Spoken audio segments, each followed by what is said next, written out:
Alrighty, hello everybody and welcome back to the channel. This is just a quick video, quick hello, wishing everybody a happy weekend.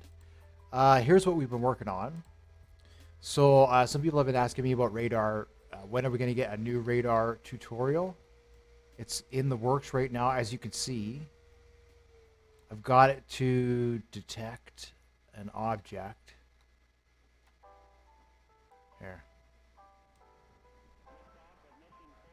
Right, it'll make a line to where the object is and the box. All right, so I guess we'll go over this real quickly. Let's explain. I'll explain a couple things. So what is radar? Well, radar is this. Whoops, this little thing here. If my mouse could work, it does. Okay, this is radar. This line indicates how the radar scans. Now the radar scans just like that, like the red line here. It scans that way and it moves in a circle. All right. So when the radar detects something, it sends out a signal. As you can see here, the light turns on. It tells us how far away from the radar the object it's detecting is. And it tells us the angle from here to the object. Right. That matters for triangulation. All right. So what do we do? Well, if you followed along and you've got to this point where you have the radar, what we needed to do was expand our inputs. All right? So before we were just reading the target, the distance, now we're also reading the angle from the target. Then what we do is we take the angle and we make it our x2 and our y2. And then what I've done is I've said, okay, if there's a target, we're going to draw a line starting at the center of the screen to our x2 and y2, which is where it detects the object. And then we're going to draw a rectangle starting at the x2 and the y2. And that's what I'm working on right now is the rectangle. Because what we also get from the radar is it'll tell us the time since we've detected the object, and it will also tell us our distance, right? So we can get a couple of statistics. So what I want to do is I'm trying to figure out how to, I need there to be a delay in here. So either I'll have to bridge this to a second Lewis script, right? So what I'm saying is when it detects the target, it sends an on signal. When it doesn't detect the target, it doesn't send an on signal. So when there's an on signal, it prints the radar graphic. When there isn't an on signal, it doesn't print the radar graphic. Right? So what I need to do is I need to figure out how to get it to print the radar graphic when it's off and then reset the radar graphic when it's on.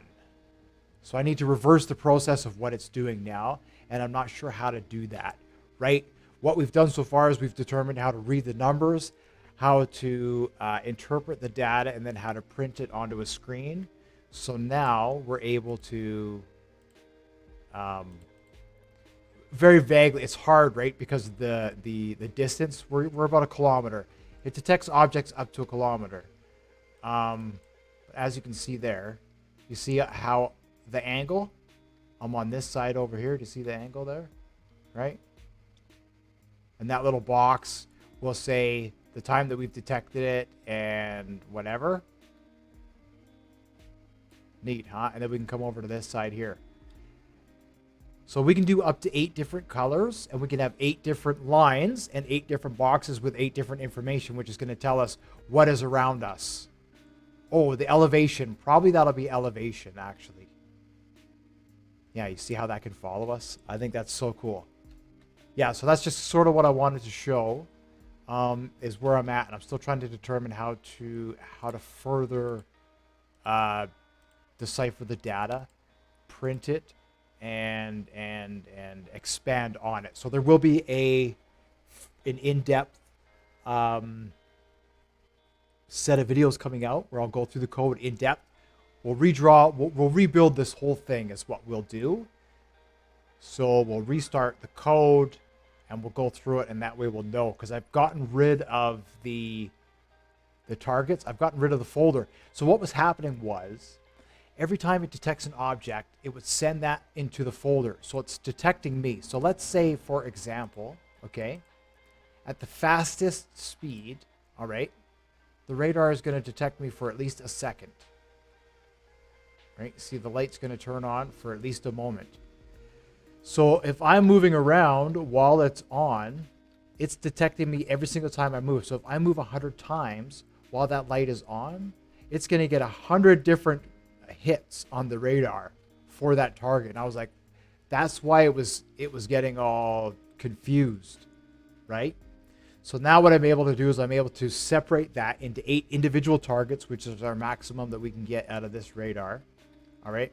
And then what we're going to do is we're going to superimpose this on a map of the world. So it's going to look really, really cool. Yeah, so stay tuned for that. I was just going to throw this out there. I'm still doing a bit of thinking and deciphering. But thanks for watching. You guys that are asking about radar, it's coming. Enjoy your day. Enjoy your week. And I will see you in the next one.